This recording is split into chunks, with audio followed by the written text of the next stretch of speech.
அலமாரிக்குள் மறைந்த உண்மை. அந்த வீடு அமைதியாக இருந்தது. ஆனால் அந்த அமைதிக்குள் ஒரு பெரிய ரகசியம் மறைந்திருந்தது. மாலதி தன் அறையில் இருந்த பழைய அலமாரி முன் நின்றாள்.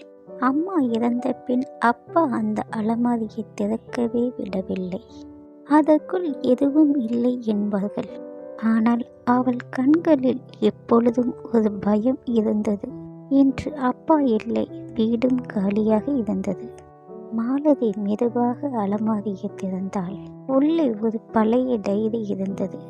அதோடு ஒரு குழந்தையின் பிறப்பு சான்றிதழும் இருந்தது.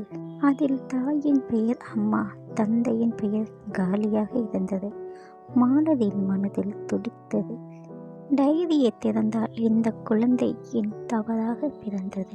உலகம் அறியக்கூடாது, இது என் கணவன் இல்லை, என் கணவரின் தம்பிதான் தந்தை. மாலதி கண் கலங்கினாள். அதனால்தான் பார்த்து பேசாமல் போய்விட்டார்கள்.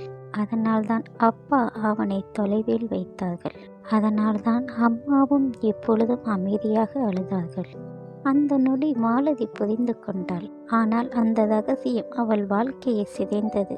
டைரியை அவள் எரிக்கவில்லை, மறைக்கவும் இல்லை. ரகசியங்களை மறைத்தால் வலி நீடிக்கும். உண்மை வெளிச்சம் வந்தால் வாழ்க்கை மாறும். மாலதி வீட்டை விட்டு வெளியேறினாள். புதிய வாழ்க்கை தொடங்க. அலமாரி மூடி இருந்தது. ஆனால் மாலதியின் வாழ்க்கை திறந்தது. இந்த கதையை தொடர்ந்து கேட்க லைக் பண்ணுங்கள். உங்கள் எண்ணங்களை கமெண்டில் சொல்லுங்கள். இது போன்ற கதைகளை தொடர்ந்து கேட்க சப்ஸ்கிரைப் செய்யுங்கள். இது போன்ற உண்மை கதைகளை லாங் வீடியோவில் தொடர்ந்து கேளுங்கள். நன்றி.